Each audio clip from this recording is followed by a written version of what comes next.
All right. So most of the people in the comments right now just saw me try to learn how to stream a video in StreamYard while also StreamYarding with a live stream with a person, and didn't work. But Skeptic University is for everybody to learn, including myself. But enough for me. I am here with Objectively Dan, who I'm really excited to see a presentation from. I've seen a multitude of your channels, Objectively Dan, and so I'm really excited to see just kind of your OG content that's just from you, solo, on brand. How are you doing? What's new? Thank What's you. going on? Thank you, Headmaster Davis Thank you. of the prominent Skeptics University. Which college bowl are you guys in, by the way? I'm curious. We're unaccredited, but I need you to Oh, keep that on the okay, DL, sure. please. Okay, gotcha. Thank you. Okay. So I guess I'm guest lecturer. Whoa, my mic's going everywhere. A guest lecturer, Objectively Dan, for the unaccredited Skeptics University. I'm doing great. This is I've repurposed a presentation I did last year, in lines to what I wanted to kind of talk about here, which the title of the stream here, I believe, is a brief and incomplete history of atheist activism. We are going to talk about some history of atheist activism, and we're going to talk about some problems with contemporary activism, and kind of my opinions on some possible solutions. So the thing about talking about the history of it is you really can't even talk about it even if I had even if I was going to talk about the history part for a full hour, it's really not enough time. So I'm just going to talk about a very interesting part of atheist history, and then we'll be talking about some contemporary issues that come about from that. So yeah, I'm excited to talk about it. It should be fun. Awesome. Okay, so we ready to go then? We ready to Yeah, do yeah, let's this do whole it. lecture Let's thing? just rock Okay. right in. See Heck the yeah. comments coming in. Hello, everybody. I hope you enjoy. Okay, so Sadie, feel free. Sorry, excuse me, Headmaster Davis. Thank you. Please feel free to chime in on whatever you feel appropriate.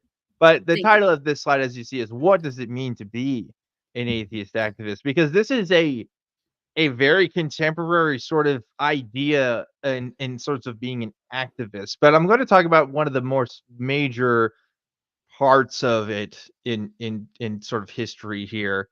But before I do that, I will explain who I am in case Sydney didn't do a good enough job. I One of am the major Objectively parts of Dan. atheist history. Who is Dan? Who am I? Who This is the most is important part of the slideshow for sure. I am Objectively Dan. A lot of people know me from this street epistemology video from a few years ago where I was a Christian talking to a street epistemologist. And now I'm kind of in this whole atheist game, talking and doing stuff on a couple of different projects. I'm affiliated and have worked with as a volunteer with the atheist community of Austin. So if you've seen the atheist experience, if you've seen Talk Heathen, I am a host on Talk Heathen, and I'm also the host and creator of a property of the atheist community of Austin called Truth Wanted, which is a live call-in show that happens every Friday where we talk to people about what they believe and why. It doesn't have to be about God. It can be about aliens. It can be about ghosts. It can be about supernatural phenomenon, etc. And it's really cool. And I highly suggest you check it out, especially if you like the live call-in show format. I also have a newer project that's been going on the last few months called Zodanza. It's with me and a guy named Prophet Azad. We go live Thursdays every week and just talking about pretty much what interests us. Sydney was actually on our last episode of Zodanza, so you should go that was check so that much out fun. if Yep. you haven't. It was a really good one. I won't spoil it. It was very good though. So why choose this topic? There's a couple different reasons as to why. I feel like we as a collective um are really not a collective at all. We're so independent in our efforts in what we call activism. We don't really have a shared history or a shared understanding of ourselves as a group. When we talk about Christianity and its history, it's very, obviously it's very splintered, right, and very Right. complicated, but you can see the through lines, right? If you ask a Right. historian about this topic, they're gonna be able to tell you an explanation as to how this particular denomination got to the way it was, or how this one got the way it was. We don't really have that as a group, right? We kind of have splinter groups and sort of roughly the same ideas, but we don't even have a concise definition of what atheism is, let alone how do we categorize it as like a collective group. A lot of our efforts have been independent or through small groups. Like the atheist community of Austin is a group, probably the most I would argue, if not the most, one of the most famous atheist organizations in the world in pure, Right. like, media exposure, and, like, it's just one tiny group of people. It has Right. 4 employees. That's all? Uh, I didn't yeah. know that. There's some contract work that's done, but Yeah. most of it's just volunteers. Right. It's not a lot, and the board of directors, it's all volunteers. Okay, so like we're not a huge powerhouse, right, of a global movement. So I want to kind of talk about like some areas we can point to in that kind of history and how we can be better about it. So I see you nodding I your love that. head, Yeah. headmaster. You have questions already? Because I will No. have questions at the end. Oh, well, I will No. have a slide that says questions, so I can take it from the audience. So, if audience members, if you do have questions, I will be taking at the end. But before I begin with this, 3 things to point out. I'm an entertainer. I am not a historian. I will be talking about some history here. And I tried to do as deep a dive as I could as a non-expert on these topics. So just bear with me here if I get something wrong, because it's not my forte. But I am going to be presenting on it regardless. Another thing is I'm going to be challenging self perception of non-religious communities, and some of that is going to be negative. It is not all going to be positive. So just keep that in mind. I am talking shit, but I'm talking shit because I'm a part of it, this collective as well. So just keep that in mind, and I will try not to cuss. I think I already broke that rule. I was gonna say, So I think so. That's okay, though. I wanna have an intellectual veneer with this, but I will ruin it with my foul potty mouth, so also bear with that in mind. Okay, so, Sydney, here's a question for you. Will this be Okay. on the exam? Everything will be on the exam, every single slide, so please take notes, including this one. Sydney, have you ever been called a militant atheist? Not to my face, Okay. but I wouldn't be surprised. You've definitely heard this term before, right? Yes. You've Yes. definitely heard this in part of the culture. So, like, we don't call people militant Christians. We usually call them fundamentalists. We may say they're extremists. Militant is a particular word that's used with atheism. Have you ever noticed this before? Yes. Definitely. Do you know why? Because it gives maybe the imagery they're trying to go for. I feel like it gives an imagery the antithesis wants you to have. It doesn't give you the image you wanna have. Somebody calling you that gives an image that they want you to have, if that makes sense. That was way too hard to come out of No, my mouth. I agree. I see what you're saying, right? It has a negative connotation, right? And you want to kind of tie that in. There's actually a very specific reason why this is used, and it's extremely specific. It's because of an organization called the League of Militant Atheists. Really? Have you ever heard of this before? No, it sounds like a Okay. movie.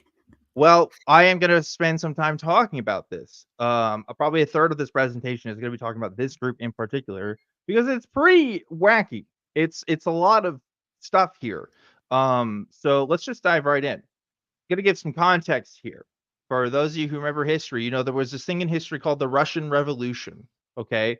And the Okay. Russian Revolution was the overtaking of powers that were monarchical in nature into a more socialist republic, right?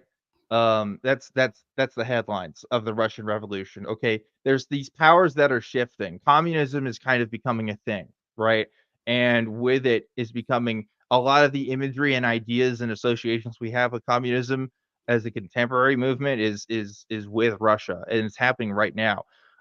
One of these things that's happening in Russia is you still have a lot of these churches, the Eastern Orthodox churches, that are kind of just sitting ducks in all of this. They don't have the same kind of political sway that, say, like the Catholic Church does, right? That's just it has a very different history. So one of the ways in which the new republic was forming itself is kind of answering this question of what do we do with this institution that could actually overtake us? And the solution is kind of the League of Militant Atheists. So here's the definition I got. This one is straight from, I think I straight up copied this from Wikipedia. I may have tried this is I'm just warning you in case for plagiarism's sake. I think I got this definition straight up. I don't remember anymore. It is an atheistic and anti-religious organization of workers and intelligentsia that developed in Soviet Russia under the influence of ideological and cultural views and policies of the Communist Party of the Soviet Union from 1925 to 1947. So this is a organization. It's volunteer based, but it's one of those things, if you understand the history, where it's like there's political motivations for you to join a particular group, right? In fact, Stalin's youth movement, it was a requirement to be a part of this group if you were part of Stalin's youth movement. Okay, so Really? it's yeah, so it's like it doesn't actually it's more political almost than atheist, but Yeah. almost not. Also, we'll talk about why it's confusing, but this may be the largest group of atheists that have ever existed, like, as a group, under the same label at this How time. have we never like, how is this not more mainstream, or is it and I'm just Because it's the we'll get to that. We'll get to why, in the next few slides here, but I had this same thought, right? Where it's like, if this is such a big deal, why did I not learn about this? There's a couple of reasons, but we'll get into it. So the beginning of 1941, it had 3.5 million members, Sydney, from over 100 wow. ethnicities and about 96,000 offices across the country. So you also have to understand Russia at this time. If you know your geography, okay, Turkmenistan, Tajikistan, all these stands, right? That's all Russia at this point in time. Russia's an even bigger country than it is today. And in all these populations, there's a lot of different ethnic groups, particularly Muslim groups, and they're setting up Interesting. offices in these camps. So you got to understand, it's not just the Eastern Orthodox Church. You're also dealing with these Muslim denominations and stuff, right? How do you make how do you make a country work and say, look, we want communism to like be the thing when religion gets in the way, right? This is kind of the solution to this. If we're all atheists, it doesn't matter. I'm It's not, actually shocked by this, though. I don't know why, yeah. but this is very surprising to me. I think it's because I feel like I should have known about this by now. It as significant of a group as it is, you would think that it would be talked about more. Um, Right. yeah, it's very weird. But the byline I wanna get you at is with this last point I have here, which is the league did aim at not just doing away, like, not just saying it's not good. They wanted to straight up exterminate religion in all of its manifestations in forming anti-religious and scientific mindset amongst its workers. And we'll talk about how they did that in a second. But this is not just, hey, we think atheism is good. We think this is the only way to live. So put a pin in that thought. So it almost goes kind of from one end of the spectrum to the other end of the spectrum. Yeah, I don't want to get too early into it, but Right. this is essentially Christian nationalism, but as atheists at this point. Interesting. Yeah, it is really bad. So I'll tell you why. So here's what they did. Part of what the group did, and again, this is a volunteer group, okay, published newspapers. They published in journals, and they did other materials that lampooned religion in lectures and films that they produced as well.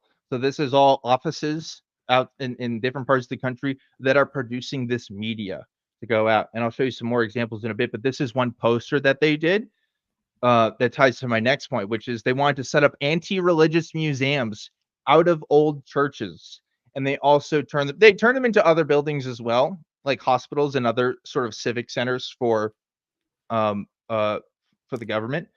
But this poster that I got here is an advertisement for what used to be an old church that was turned into sort of a science museum. And Whoa. they really were taking these buildings under the government, and turning it into something else. What you have to understand that's different from the United States, right, is that Right. churches exist independently from the government, right? The government can't go down to, even if it was a really bad church, unless it's a situation like Waco or something, right, where they're Right. trafficking firearms, they can't just go and say, "You can't assemble and worship here." Russia does not have rules like that. They absolutely can do things to the churches in whatever capacity that they want. Okay, I and that's believable, to be honest. I right, believe and that. so this is part of this overall strategy, right, to sort of demarcate religion, to like sort of make religion not as big of a power in the country itself. So the last point I have here is that they did lead a concerted effort of telling Soviet citizens that religious beliefs and practices were wrong and harmful, and that good citizens ought to embrace a scientific and atheist worldview. And we'll see in the next slide here, we'll have And, some like, of that literature. you really wanna support the idea, but you know it's not gonna go the way that we want it to go. You know what I mean? Like, No, it's not. you wanna It's look at it not. and be like, "Okay, if it stops right here, then it's like, okay, but it's not gonna stop here, and I know it's not." So that's the thing, right? It's like for many of us, we look at some of this and it's like, yeah, there's definitely too many churches.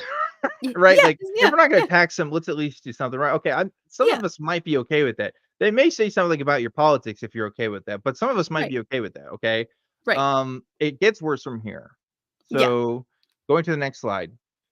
This is one of the posters I have, like, literally just making fun of the Eastern Orthodox priests, right? Just, like, saying that they're Jeez, silly, and, this was jeez. produced by this organization, and this is, like, the 1920s, Yeah, right? somebody was like, "This is a good idea. We should mass produce this." Yeah, and, like, it what's weird is that the higher ups, from what I could tell in the reading, right, like, they may have had private beliefs in God, right? They may have Right, had, I mean, look at Rasputin, right? There's definitely still, um, a cultural, at least, influence of religion, particularly Eastern Orthodox Christianity within the Russian peoples, right? And also Muslim, right? And but like they really wanted to sort of deinstitutionalize this stuff, and this is how they did it. They used propaganda, and they created literature specifically for working class people to read, so that they would not go to church, right? And try to stop them right, from going to church as much as they could. Now, from my understanding, they couldn't just shut all churches down, right? right. Because there's different. We're talking about a huge region of people with different principalities and different like local rules and stuff, but a lot of these groups tried to do what they could. So one of the things they did was they conducted a so-called individual work, which was a method of sending atheist tutors to meet with individual believers to attempt to make them renounce their faith. Yes, Sydney, When this you is fight evangelism. I was gonna say, when you fight a fire with the exact same fire you're trying to fight, you're Yep. what are you doing? That's This is atheist evangelism. They really tried to do this. Um, And another thing they tried to do was they wanted to recommend that members get written permission if they needed to go to a church to know that they aren't going to pray. Okay? So if you're a member of this body and you're particularly probably part of a member of a bigger group, right? Because we're talking about different offices across the nation, right? They may have said, yeah, you should get permission before you can even enter the building but because they then really want to make you sure could, you're not like praying. but then you could just pray anyway. You could just pray anyway. You could. Yeah, it doesn't seem like it would work. Um, They're like, but "Wait, but that should yeah, have worked. What happened?" it is like Atheist Handmaid's Tale It almost. is. Yeah. Um, really weird, seeing it, but this really happened, and there's a lot of really dense books I found out about this subject. So the league sometimes took a violent approach for those who would not accept the league's message, and there were bishops and priests and lay believers who were arrested, and some of them were shot and sent to labor camps. This period of time in Russia is very famous for its labor camps, right? And this would be part of it if they were violating, because again, this was like a unofficial sort of power. This group, the League of Militant Atheists, they had ways with the local municipalities, right? And so if they were to say, hey, I really don't like how this bishop is operating, they're probably doing something sketchy, they may try to pin a crime on them, or they may try to get them arrested for, just literally just having the church open when they're not supposed to in some cases, right? So Jeez. it is like, I mean, this is like borderline Nazi stuff right Right. here. No, seriously, it sounds just Yeah, like it. Yeah. it really is. Now, I say borderline because the Nazis had pen to paper that they were exterminating a specific ethnicity of people, and this is not an ethnicity, right? We're talking about sort of religious belief in general, which is a lot harder to like demonstrate, Right. not that, I mean, ethnicity obviously has its challenges as well, right? But like even more so, you can imagine, how do you prove that a guy was praying in a church? right? Right, exactly. That's I my thing is mean, like that seems like an unnecessary step for something that people can do without even like opening their mouth. They can just right, right. right. Unless it's like I can see if it's a religion like Islam where it's a very visible activity and Yes. like you're not necessarily considered praying if you're not doing it a certain way, but still, dang. Yeah, and like you'll find this pretty funny because so one of the strategies that the group wanted to do was they wanted to translate the Quran, I believe, into I can't remember the name of the language, but the language that is natural to the Azerbaijani people. There wasn't actually an official translation of the Quran, and their idea was, well, the Quran is so bad and is so unbelievable that if they could actually read the book themselves, that they would not believe it. So that one of their strategies was to do a translation of the Quran. So, they really did try to come up with some creative solutions here, They I were guess, like, for their cause. "Hey," they were like, "Hey, we're going to translate the Quran for you." And they were like, "Oh my god, thank you." And they "So, you could read how ridiculous it is." And the people are like, That's "Oh, literally that's it. not what we wanted." Okay.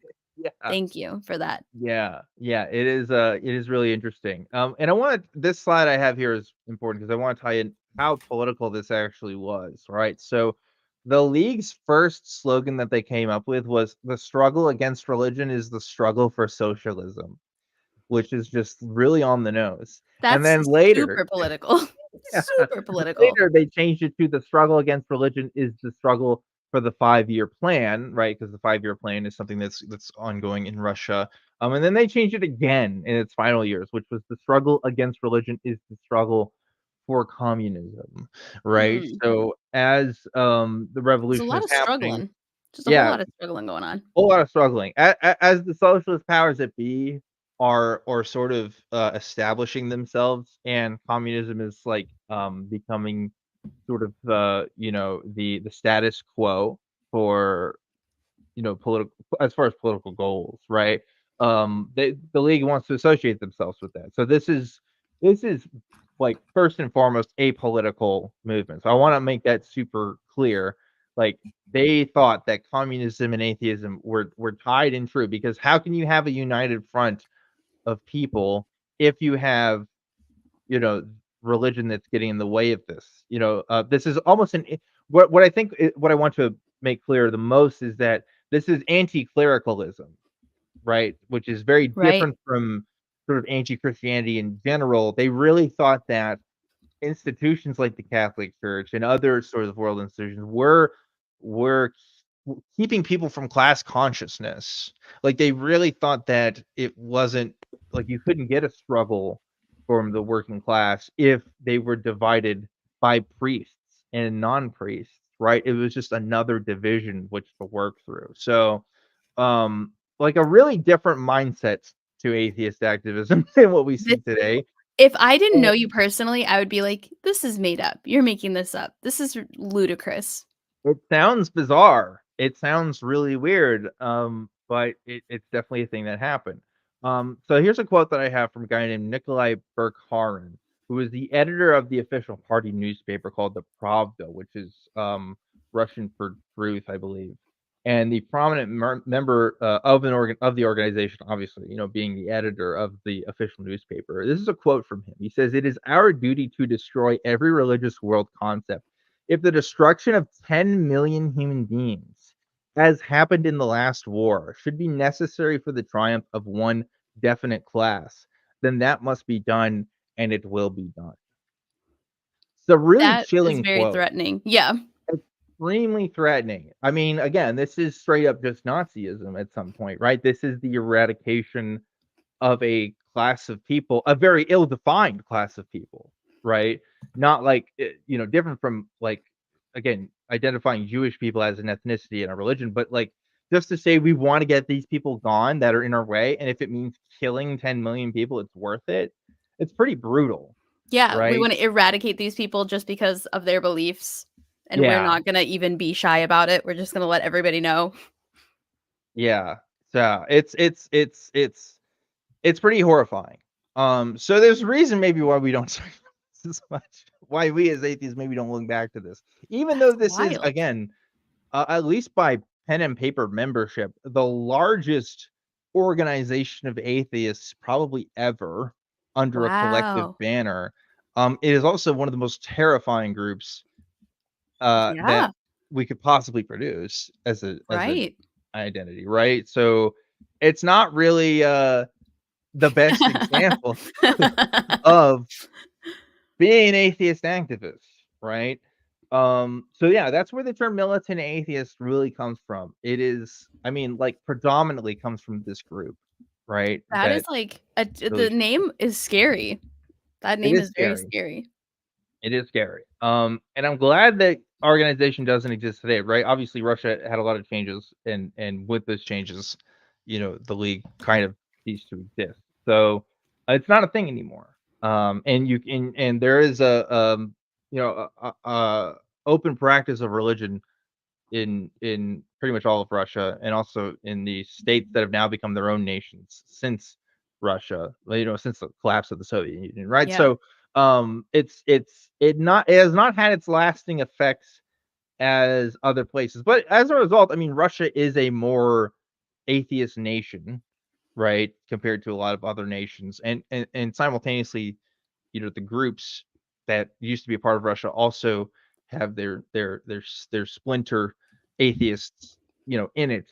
And this is part of it. This is because there was a real concerted effort to make that happen. But Russia, as it exists today, I don't think is really an atheist nation. I don't know if we could call it that Right. in But I any think real way, but I don't know. the scariest part about this is that a lot of people don't know. A lot of people who are seriously active in the community and using the label probably have no idea that this is a thing.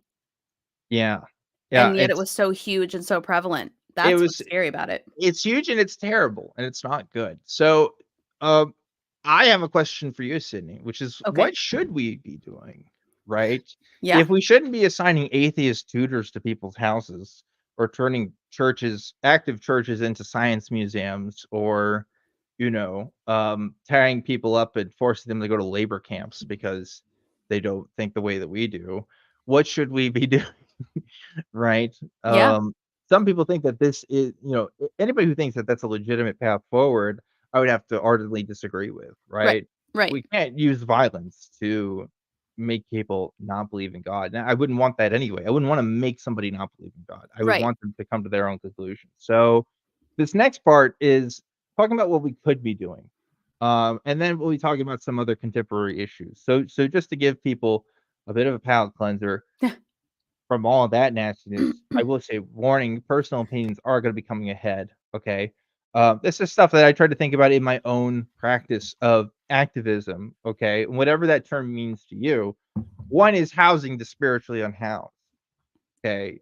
Is a principle that I like, that I coined, which I think is cool. Yeah, I was gonna say that's a Actually, I may nice have term. unconsciously stolen that. I actually don't think I can take You're credit like, for it. "I like that term. I invented it." Or maybe I Yeah, didn't. Not sure. exactly. I think I You did. made this, I made this. No, so really, like, a lot of us are ex-Christian, right? At least in the United States.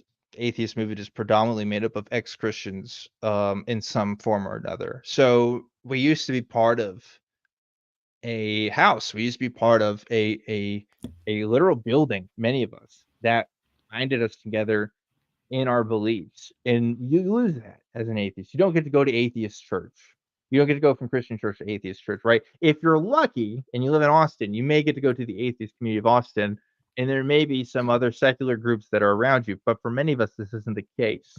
I think one thing that we can do is to provide that sense of community, not just in a digital space, but also a physical space. This has turned into a couple different kinds of ideas. There's humanist services that occur. The Unitarian Universalist Church is also extremely open for atheists, right? So this is kind of manifested in different ways because I don't know if there is real one way to do it. But I think this is something that sticks out to me, which is like maybe having a space for us, even if it's just to collect ourselves after a deconstruction, is really important. So that's one thing I like. Another point is the best resources are local resources, in my opinion, right? So it's like Yeah. when I Yeah. say this, I don't mean, look, I see a lot of folks who just do all their stuff on the internet, myself included. Most of what I do is on the internet, but I also volunteer with the building of the atheist community, also with like the local community in Austin to try to give resources to folks who aren't going to find these connections online. There's no question that the internet has absolutely changed the atheist sort of activist movement as we see it. Many of us have come to it because of the internet. Um, and you kind of have to, because if you're in Podunk, Georgia, with like 100 other people and they all believe in God, you're kind of stuck, right? And maybe the internet is your only outlook. There are some people that are never going to find that because they don't do stuff on the internet or they don't look up that kind of stuff on the internet. So having those local resources just for people who aren't in those online spaces are really, really good, and something that I think we as a movement can also prioritize. So if you're Right. interested in starting a group, like that's something I highly and always encourage. And some people can't participate in those online spaces because sharing computers, people looking at their search history, Yeah. like living under the roof with people who wouldn't allow that or wouldn't allow them to continue to access the internet because of that. It's really Yeah, sad. absolutely. So point 3 here, and I have was it 5 or 6 points? Oh my god, I can't even remember now. 6 points. I have 6 points here. So I'll go through these and then I'll go through my last part here. Giving in the name of blank is this little jingle I came up with. I don't know what you want to call it, because it sounds like killing in the name of Yeah. um the famous Rage Against the Machine song, but it's giving in the name of. Yeah, what I mean is not just money. Okay, so there's a lot of people that think, well, people for Christians, right, are always giving to these churches. We should give to science organizations or we should give to sort of humanist organizations. You absolutely can do that. Yeah. But what I mean by giving is more than just monetary, right? If you have somebody who has 9 kids that and they need help babysitting or something, that's giving Right. in a way, okay? If you know somebody who's really taking this deconstruction hard and just needs somebody to talk to because they're not just dealing with a deconstruction of their faith, but maybe they're realizing that they are part of a really problematic group of people that abuse them in some sort of way, and they Right. just need a friend, that's giving, okay? Right. It's giving up time that you could be doing anything else and towards something greater. That's what I really mean when I say this. And this is the only way that this movement as a whole can grow. There are some people who are really lucky that can make this kind of thing their full-time gig. Um, and the ones that do, they typically aren't living, the high life. Okay. I know Speaking of which, we both have Patreon, so if you find us on Patreon, you totally get to. please But please go. um I work a full-time job. I do this on, like, a part-time basis, because it's important to me, and that's the only way movements like this can grow. If we all relied on people who are doing this stuff full-time, it's not gonna grow. There's just not enough people. So you really have to just find a way to give, even if it's just, like, a few hours a week towards something. Right. That's how you can know that you're really making a difference. And I also will talk about the differences between this kind of activism and other kinds of activism towards the end as well. But here's another principle I have here, is that just because you figured one thing out doesn't mean you've got it all figured out. Okay. Yes. So we have to deal with a lot of issues, right? We're talking about biology sometimes, we're talking about history, we're talking about human psychology sometimes, we're talking about chemistry, we're The talking about economy. you're I don't know how I guess the economy plays in some ways. Definitely if you're talking about differences, like, in level of income and, And, like, like, people's taxing religious. churches and whatnot. Yeah, yeah, for sure. There's a ton of different specific areas of study that really go into this activism that's kind of unique to this activism, right? Environmental science, for example, as if you're a climate change person, well, psychology does go into it. Obviously, environmental science goes into it, some politics, some economics, but like, does, for example, chemistry and biology, I mean, like, biology, I guess, if you're talking about some animals and stuff, but, like, people aren't going on the ins and outs on gorillas or whatever when you're having conversation about climate change. You're literally talking to people about how evolution works a lot Right. of times with Right. if you're talking about creationism, right? Right. Yeah. So there's just a lot of fields of study that really go into this whole thing, and I like to take a humble approach to this because I'm not an expert in anything at all. Right. So, um, our activism is a chance for us to learn more and to Yeah. do better and to maybe not assume that the religious folks you talk to don't know anything about the things that you or I are interested in because they might know some things. They might have a belief that's different from what you expect, but you have to explore that with them. And that means kind of taking a humble approach to some of this stuff. So anyway, that's one of these. And also, nothing will make you look dumber than trying to pretend you know everything when you don't. Yeah. Yeah, I I feel like the agree. most ignorant people we know are the ones that will never admit when they don't know something. They just keep talking. And you're like, it's okay to be wrong about stuff. You don't have to know everything. 100%. I totally agree with that. Fifth principle here. Fifth thing you can do, okay, is learning the difference Ooh. between being right and being persuasive. This kind of ties Yes. into point 4. But I see a lot of people who are extremely smart, who are, spent a lot of time in the topics that they talk about, and I don't give a fuck what they say. I sometimes I really just don't give a shit because the way that they are talking about it is in such a way that is so off-putting.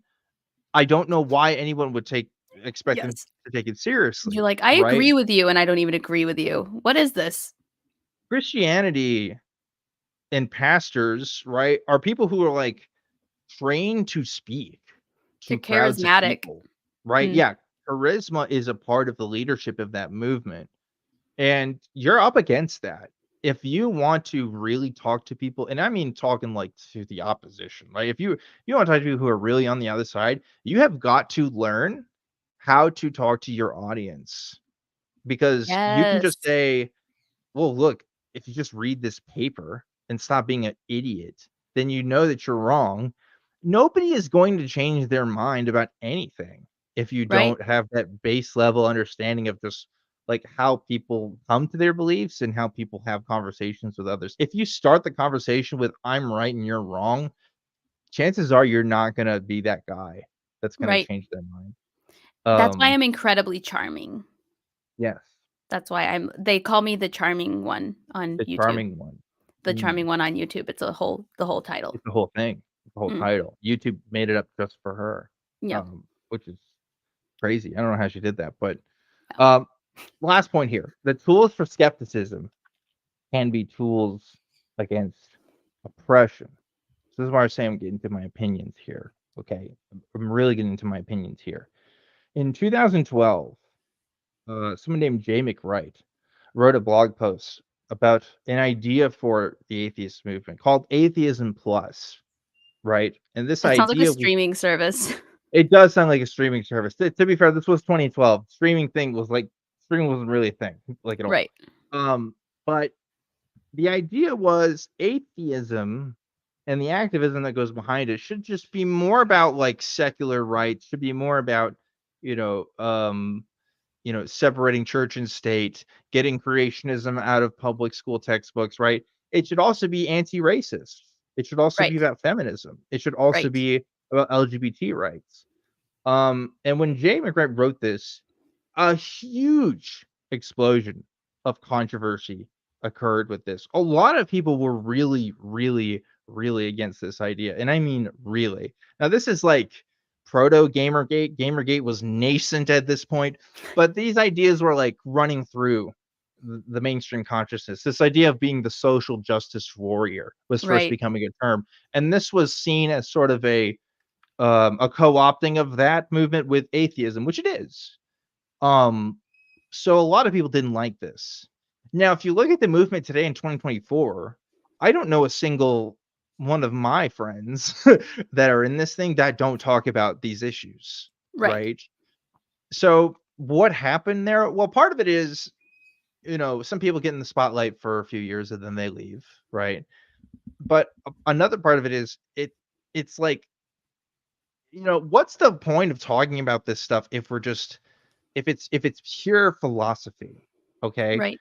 Pure philosophy is interesting for philosophy's sake, but I'm not in this for just like the accepting or denial of a specific proposition within a set of arguments. I'm in Right. this because people are in this and Right. people matter to me. And part of that is recognizing that the Christian structure in particular, and religious structures in general, are oppressive in more ways than one. It's not just against atheists; it's against other kinds of people too, and it can be interwoven into a more complex sort of matrix of oppression. So I am astutely interested in this as a topic, and I think more people should be.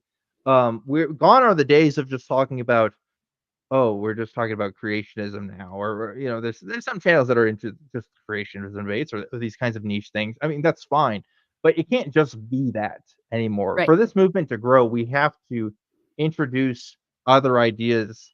The term for this is intersectionalism, right? So it's introducing other ideas and perspectives that, again, are part of a sort of greater matrix of people. Atheist is Right. just one identity of one, um, part of myself that I find is intrinsically tied into these other identities that I have.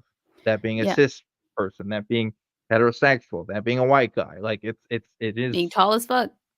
being tall as fuck. It's all part of that. So, Well, and I um, think something that helps also is we have words for things now that we didn't have when at least when I was first introduced to some of this content.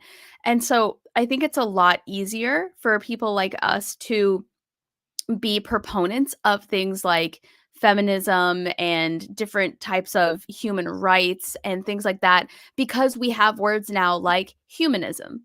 mm, And that you can say humanism and that encompasses everything that it is we're trying to push.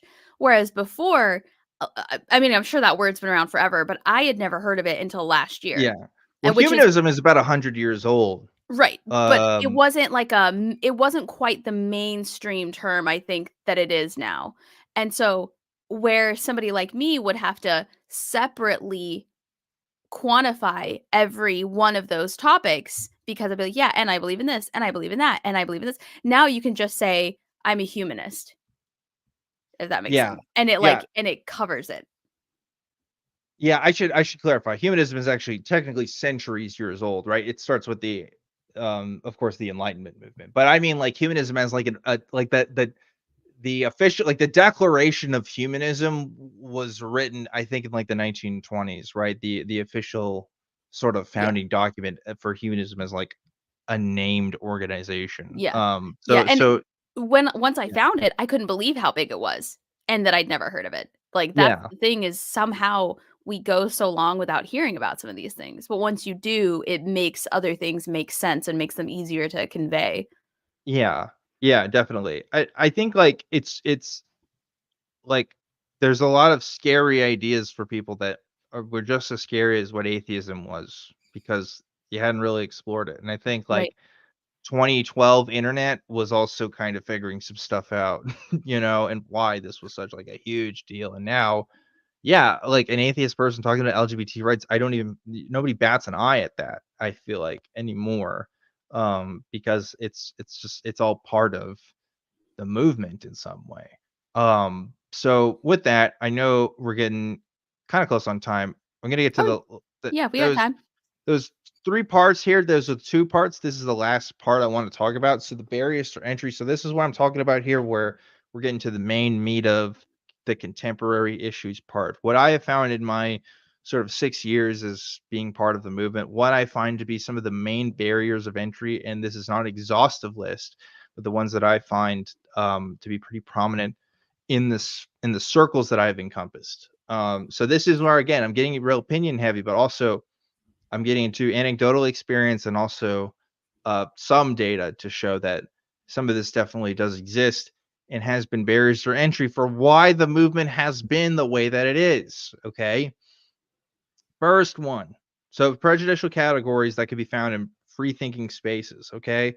Sexuality. Okay. This is one where I think is the one I'm least worried about now. But even if you go back, right, the atheist movement was not in tandem with LGBT rights. It wasn't historically, right? Like you know, there are definitely people that were advocating for it since way back in the day, but it just wasn't as prominent of a thing as it was today. Nowadays, I every YouTuber I know is talking about LGBT rights on some level. So I'm really not worried about this. as much as it used to be. But I'm pointing this out because this wasn't always the case.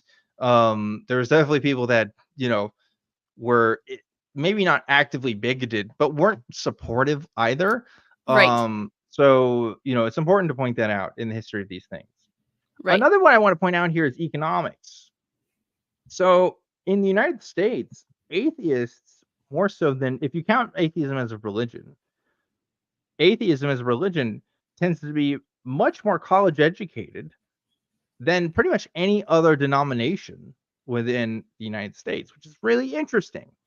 It also can lead to classism in some way, right? Sometimes in the spaces I see, there's a lot of haughty-taughty intellectual discussion, a lot of high terminology, a lot of stuff that folks who may be working class, for example, who are just getting into the space may not have the education to parse.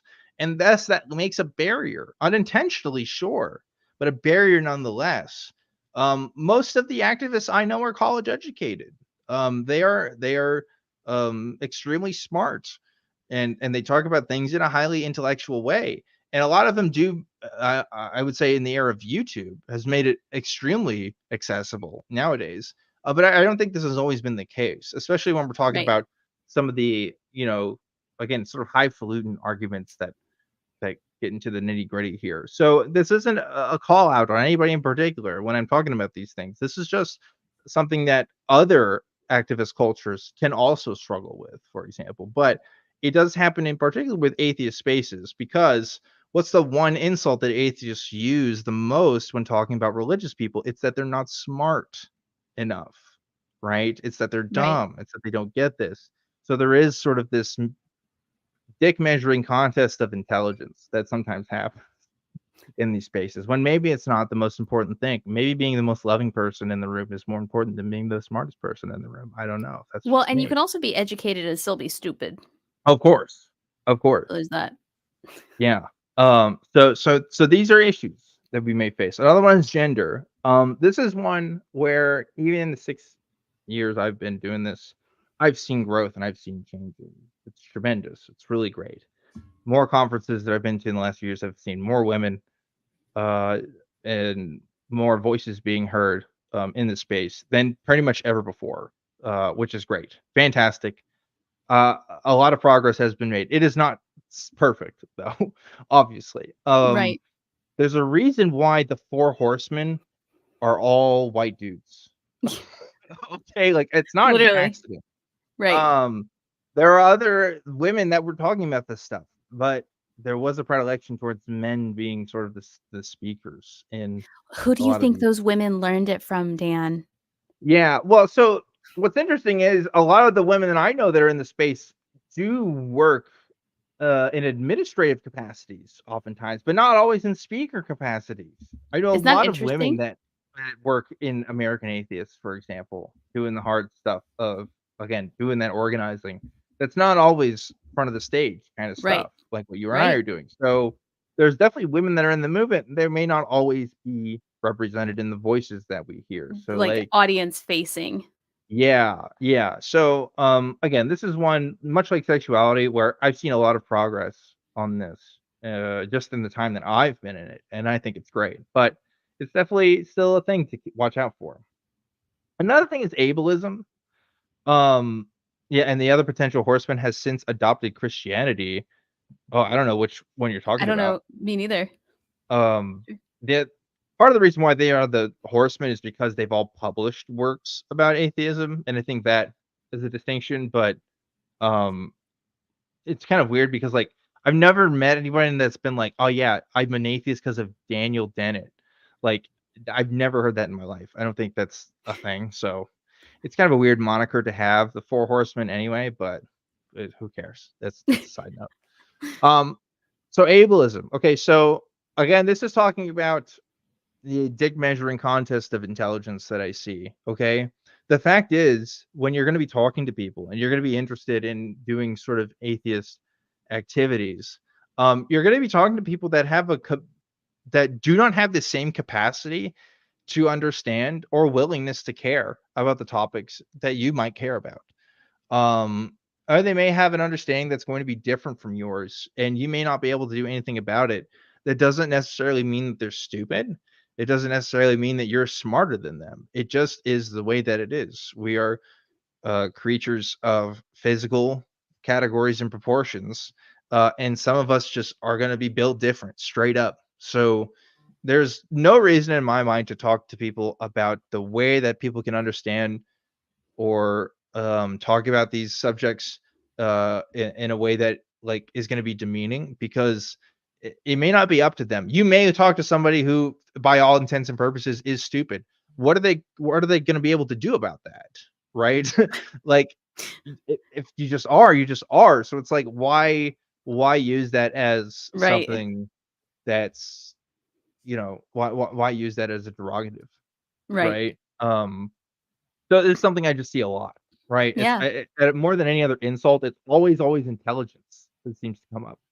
I don't give a shit about. I don't need to be, nor do no. I tend to find that the smartest person in the room is also the most annoying person in the room. So Well, it's yeah, and you you never know. wanna be the smartest person in the room because then you No, stop learning stuff. no. So just keep in mind, like, your capacity to understand and other people's capacity to understand, and understand that there's limits may exist and there may not be anything you can do about it, and that's okay, because people are just, again, have different interests and capacities. We often measure there's a great critique on philosophy by a feminist philosopher. I can't remember her name, but the idea was like, why is, philosophers seem to be really interested in, like, when you talk about the Ubermensch, or you talk about like people's self capacity. They're never feminist interests. They're never who is going to be the best cook, or who is the most interested in helping out the kids, right? Stuff that's usually deemed to be women's roles. It's always like, Right. who's the strongest, who's the best in these debates, and it's like very aggressive, right? Very masculine. So Right. philosophy itself may be gendered in a particular way that we have yet to completely fully understand. But there's obviously people who wrote about this topic. So anyway, that's a side note. But the atheist movement probably has a similar problem, right? It's been a lot of dudes for the most part, and I think that affects the conversation in ways that we might not realize unless we take a look back at it. So lifestyle choices. So I'll be honest. I think this happens more with older folks than it is with younger folks. Okay. I'm not calling anybody a boomer in this. What I am saying, there are people who have different lifestyle choices that may not align with, typical interests. Some people don't want a nuclear family. Some people want a polycule, right? Some people want to hang out and do stuff and do drugs recreationally, in ways that may be hazardous to their own health. And that's going to be their right to do it. There used to be a part of me that thought, well, if I could just be the nice, upstanding, you know, good looking Christian boy and keep my face clean and not have any piercings, then I'll do fine. And I can convince more people because I kind of look like them. But then Look at I you kind of had now. to think, well, I had to think about this now, and I realized, why should I give them anything, right? Yeah. Why do I owe them like something because it's what they would expect or what they consider to be, you know, acceptable, Yeah. right? I don't actually owe anybody anything for that. Right. And Right. I'm denying myself if I'm choosing to not do something that I would rather want to do because it's in the best interest of my interlocutors. Right. Right. So we shouldn't really care about people's Well, lifestyle choices and is the not main thing. only that, but, like, even when you do every single solitary thing that you're told will make everyone happy, it doesn't make them happy. It Right. doesn't. When I had long hair, I was called fat. When I cut all my hair off, that was ugly. Now people Yeah. say my short hair looks okay, but talk too much or I finger snap, and that's cringe. Like, you will Yeah. always, no matter how often you fit the exact mold you need to, if they want to, they will still find something about you that they don't like. Right. And then if they wanna put you on a pedestal, they'll put you on that pedestal even when you aren't any of the things they represent, even when you go Yeah. against everything they stand for. If they've decided they like you get put up there whether you deserve that spot or not. People are Yeah. weird, so And by the way, this has been true since day one, since I've been doing this. The women that I know that are online talking about this stuff have a harder time than men do, across the board. Mm, Absolutely no exceptions. mm. I've seen too many DMs and too many comments of the women YouTubers that I know to know that I don't get those kinds of comments, and the guys I know don't get those kinds of comments. Yeah. There's always going to be a more critical lens on the women that speak about this topic than men. Yeah. And sometimes lifestyle choices are part of that too. If you are having open sexual relationships and you're not married, that can sometimes still come up. You think in a movement that tries to be as progressive as it is nowadays, that doesn't happen, but it still does. And sometimes it just comes up in weird ways, like the finger snapping thing. Sydney's joking about that, but that's a real comment that she got. Like, oh, somebody's judging her finger snapping. Who gives a fuck? I guarantee you, if I finger snapped, that guy wouldn't have left a comment. Right. I know in my heart that wouldn't happen because women have always had more critical comments than dudes who talk about this stuff. I've Right. seen it. You will not convince me otherwise because I have the experience of this Yeah. now. I think it's Um, genuinely because I think some people legitimately think we just don't have any other interests than being attractive. Like, yeah, truly, they're like, "Oh, I know what'll get her, calling her ugly." 'Cause in yeah, their mind, they cannot fathom a life in which we're not trying to be attractive to those people. We're trying to be attractive to ourselves and to people we choose to be attractive to. right, right, right. And so, like, lifestyle choices, of course, can refer to sexuality, like you mentioned, but it can be a number of things. Right. So I don't feel any owens to Christianity to try to perform in a Christian way anymore. I used to do that, and I thought, "Oh, this is a great strategy because I can win people over because 'cause I'm like them." I don't feel obligated to do that anymore. Um, Good. but last few things here, and this is pretty much the last slide here that is important. So, we'll wrap things up Yeah, after this yeah, slide, I think. I got you're good. Mhm. Take your time. Cool, cool. So, race and narrative surrounding race, okay? Atheists sometimes like to pride themselves on being progressive. I've seen some terrible things Right. written by people when it comes to the subject of race, particularly when Black Lives Matter was heating up, and people again saying like, "Oh, we shouldn't be talking about this, blah blah blah. It's not important as some other things." Right? Suddenly, when people are talking about their self-interest from their communities, aka non-white communities, somehow that's not as important as some of these other things, right? Race is important. It may be a social construct, but that doesn't mean it doesn't have consequences. It has a social reality. And the social reality is there's a disproportionate number of white people as atheists than there are of any other race. Right. Why? I Why think is that? I think I know why. If atheism is a universal idea, if anybody can become an atheist, why don't we see an equal number of people across all races that are atheists? It has to deal with culture, sure. Has to do with economics, sure. But it also has to do with racism, Totally. 100%. Um, I think there are people who have expressed racist opinions in the atheist community, and I hate to see it, but it has happened. Mm, So the interests of non-white people are absolutely our interests, as atheists. I went to the Houston Oasis group, um, and did a talk last year. Houston Oasis is great, by the way. Probably one of the most diverse organizations that I've had the pleasure of speaking with. Still mostly white people. And Houston is one of the most diverse cities in the state of Texas, right? Proportionally. And if Houston is one of the most diverse cities, why doesn't it have one of the most diverse secular groups, right?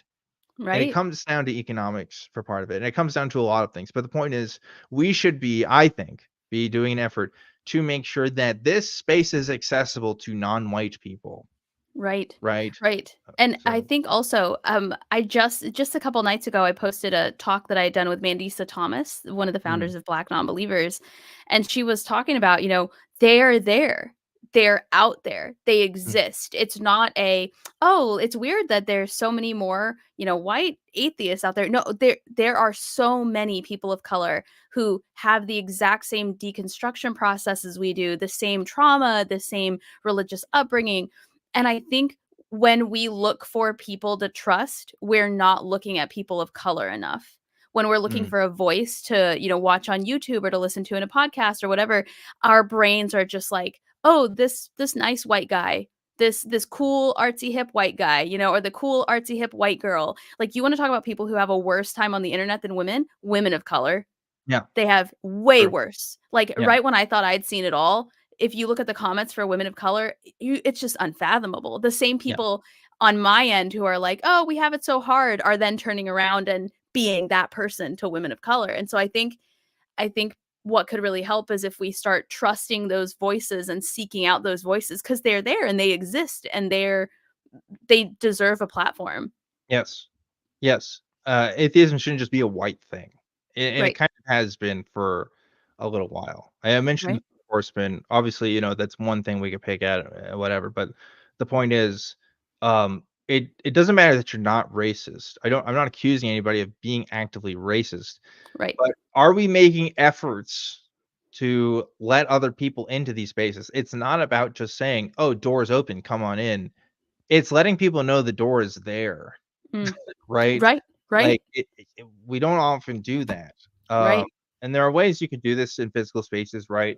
In terms of advertising, right, of where your secular groups are, making sure you're reaching different demographics of people, if you're at Waco, for example, if you're just talking about, wanting to invite a group and you just go to the Baylor campus, well, Baylor Waco is like, I mean, uh redlining was like hitting it super hard. Okay, just right across from I-35 is all black neighborhoods. It is incredible to see, first of all, the poverty that stretches between the magnificent grandiosity of Baylor University and the people who are all living in lower level income housing, uh, Yeah.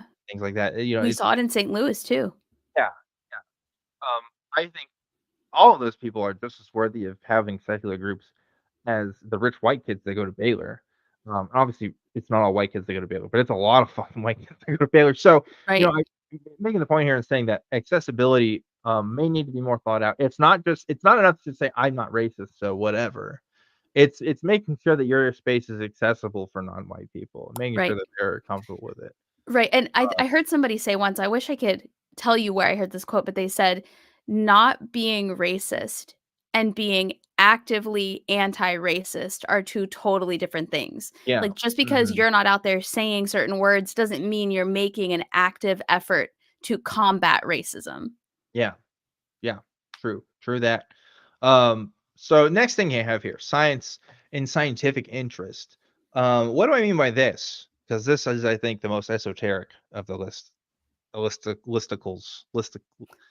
points, bullet points that I have here. Obstacles. So there are some people who I know who are like really good at like the one scientific interest that they're in or the one part of the religious debate that they're into, and they try to drag everybody into that space and try to drag everyone into having the conversation about the thing that they're really good at talking about so that they can show off how smart they are about this one particular thing. People don't want to talk to that guy because a conversation is a back and forth, Right. right? It's not just, oh, let's get everybody into the black hole that is my knowledge of, I don't know, ancient Mesopotamia. That's So just a that, date, isn't it? Isn't that just yeah, what a date is?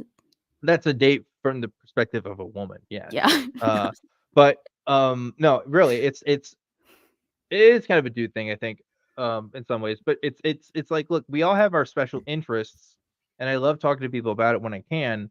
But an important part of being an atheist isn't to drown people with knowledge and waterboard them with how the Bible is composed of different time periods and different authors. And if you look at the scholarship, actually, there's not a consensus on X, Y, and Z. Okay, that's great. Some people just want to know how your day is doing and also like want to know you as a person rather than just a web page of information, I guess. So it's keeping that in mind when we have these conversations in our spaces. It doesn't have to all be about specific topics of interest. And I should have included the humanities as well. But I see a lot with science in particular, in talking about in our spaces. Um, Last thing I have here is religion and religious interests. Okay. Um, there are folks that are coming into our deconstruction phases that either have not deconstructed or have deconstructed and are not an atheist. Right. Right. I see a lot of Right. folks who appear on the discords that I go to that are pagan in some capacity or identify as pagan. They may not feel comfortable with the label of atheist. They may use agnostic, but they may use it in a way that's different from the way I use it or from other people use it. And you have got to let people be. Let people let First of all, give thanks to whatever you want to give thanks to that they went on that fucking journey, because a lot of Right. people don't even start. Right. Okay. Right. And if they do start, it's you know, not in good ways. Right. Sometimes it's for really bad ways. But look, just because somebody ended up at a different part of this journey doesn't mean that that's their last leg of it. Okay. And you don't have to yank them out of it either. You don't have to say, oh, well, you're still wrong because you believe in all the Norse gods or whatever. We know that the Norse gods were okay, okay, sure. Look, they're probably already they know that they're a minority where they come from. Okay. I've never met a pagan that wasn't, aware of the fact that, like, yeah, most people don't think the way they do. Okay. Like, you know, you have to treat people with the respect of a human being first if you're gonna do any kind of work with them on some activist kind of level, right? Otherwise, you're just going to be the militant atheist guys and send atheist tutors to people's houses so you can tell them about the right way of thinking, okay? So hold your horses, because most of us did not get to where we are in a day, let alone a single conversation. So don't think Right. you're going to be that guy. You're Right. not. Right. Anybody um, who's 100% sure of how they feel, I immediately am sus. Even yeah. if it agrees with me, I'm like, "What are you lying about? What are you making up? What are you faking just to tell me what I wanna hear? What's going on?" Yeah, yeah. I'm not in it for everyone to be an atheist. I'm in it to give people the skills to be, right? To not let systems of oppression affect you, to give you the radical freedom to think for yourself, even if it leads you to unexpected and unorthodox ways. So long as you're doing it for you and not because somebody told you that this is the way things are supposed to be, I'm honestly happy with that. For some people, that's a radical idea because Right. it means that, yeah, some people aren't going to be atheist or agnostic by the end of that journey or process. And you have to be real and accept that, yeah, that's just what real life is. Real life is that not everyone's going to come to that conclusion. We are never going to live in a world where most people, I don't even think we're going to live in a world where most people are atheists, to be honest, at least not in my lifetime. I think we have to get what we can take and just help people out on the journey of getting there. And we're out of time here, but one point I will talk about that comes in my future slides is that atheist activism is different from other kinds of activism, because climate activism, for example, I mean, you can do some things on the local level, but you really are kind of just, I mean, kind of fucked, right? Right. Like there's a lot there to be said. Abortion activism, right? You can do things on the local level. Absolutely. You can help out your community in a bunch of different ways. But when the laws change, like, it becomes a lot harder. For us, in our sphere of activism, we can always talk to people about what they believe and why, and that is always going to have a personal, direct impact on them, Exactly. period. Absolutely, it is, and that is one thing that you can celebrate about this kind of activism, is that it may be one of the most, dare I say it, useful kinds of activism. Like, it may be the most impactful in by some metric, because although we have a very limited set of laws that we tend to focus on, in some respects, that's changed now. A lot of us care about abortion laws and LGBT laws and things like that. It used to just be, you know, direct church state separation. Now most of us care about some of this other stuff in the space. But outside of the laws, don't even worry about that for a second. You can change a person's life just by being a good friend to them and being a sounding board for some of these ideas that they don't get to Yes. talk about with other people in their life. Yes. And that Absolutely. that is meaningful. That is impactful. Okay. You can convince someone that, hey, climate change is real, and then they won't do anything about it for the rest of their lives. But if you change someone's personal religious thinking, that is going to change their life in one Yes. way or another. Like, it is going to be different. So there's a lot of reasons to celebrate being in this space. I obviously talked about a lot of the negatives, but there's a lot of really good that comes out of the work that is done here. And so I'll end it with that and just say, um, I'm I'm happy to be a part of a movement that has really, really affected people's lives on a way that I will never truly and fully understand, but I'm glad I got to be a part of that, in one way or another. So I will end my presentation there, and just go straight to the questions here. Thank you, Sydney, for letting me be Yeah. a part of this. Yeah, of course. I'll just skip straight to the questions slide Yeah. here. So Yeah, and yeah. I think also you raise a lot of good points about, you mentioned you didn't mean for it to sound all negative, but I think in order to make a positive impact, you have to address the negatives. You Mhm. can't make a positive impact and you can't make a positive change if you're not willing to say out loud what needs to change. And your detractors will always talk about what needs to change. So why not be the first one to bring it up? Right? Like if you call yourself something, somebody can't effectively also call you that, right? Yeah. And so if you say, yeah, we've got problems. Yeah, we need to include more people of color, more women. We need to diversify. We need to challenge ourselves. We need to have better, calmer, nicer discussions. We need to stop doing to religious people what we don't like them doing to us. Then people can't say, well, you guys need to bring more diversity. You're like, yeah, I literally just said that. That's what I said, Yeah. you know? Yeah. Um, as opposed to pretending like the issues don't exist. You can't resolve issues that you pretend don't exist. Um, Yeah, there's a lot of this is like a strong criticism for the atheism plus sort of framework, which was like these issues are not atheism, so why does it matter, right? And it's like well, it matters because people are in this, and as long as people are in this, people are going to have issues and things that they care about. right. It may not affect you because you're a white guy or whatever, right? Yeah. I think a lot of it does come from a privileged perspective and saying like, oh, these issues really don't affect me, so why should I care? And the reason Right. why you should care is because there's other people that are going to be a part of this. And I think it's a good thing to care about people in Yeah. general. But Yeah. two, if you want this movement to grow, it cannot act on the old ways of what it used to be, which is just I don't know, nerdy white guys talking about this stuff after their Dungeons and Dragons setting. I don't know. I'm being very stereotypical, but the point is, it has not always been an accessible space. It has not always been a place where people can really and truly express where they are in their deconstruction journey without being called an idiot. Like it's just Yeah. not always been there. It's getting there, and I'm happy to see it get there. But I want to help make sure that it gets there. Yeah. Um, Yeah. Anyway, And that's worst case scenario, all you do is make a religious person see an atheist person in a different way. yeah, Like, you have a true. decent conversation with somebody and they go, "Oh, I just thought all atheists were mean. I met one that wasn't. Interesting." And Yep. that alone can be huge.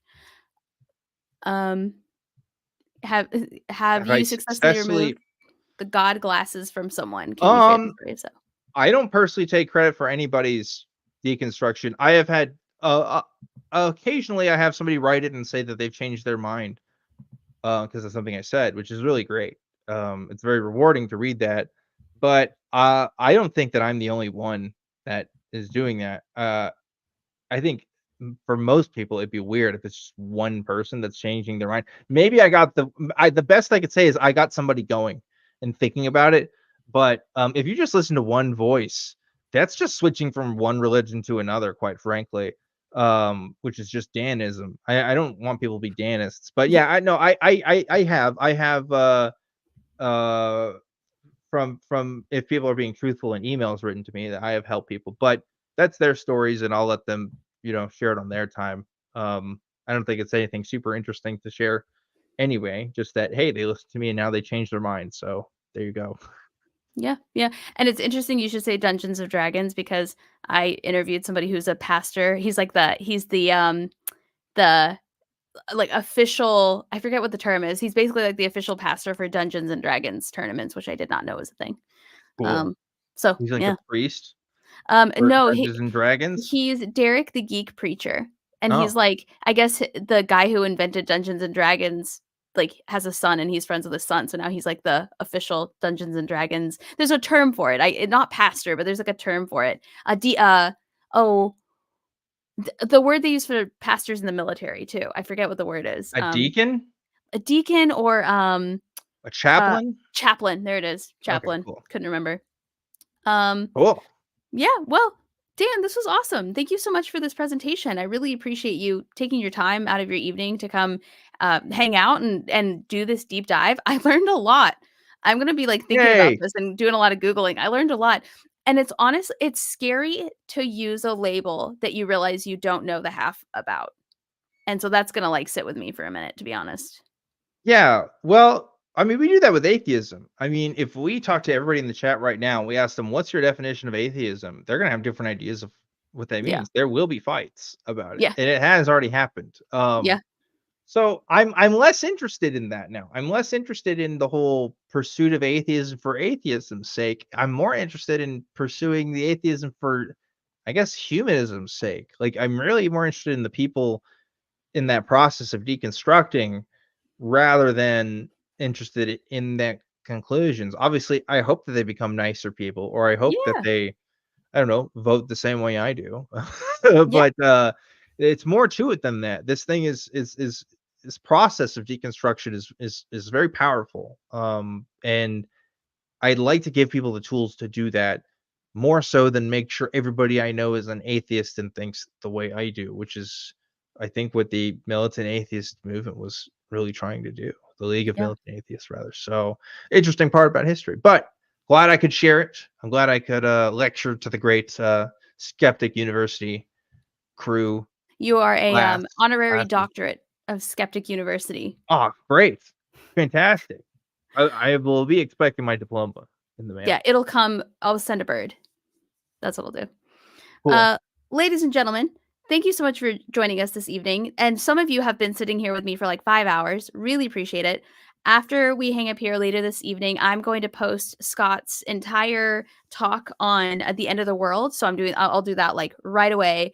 And you're welcome to watch it tonight. You're welcome to watch it tomorrow.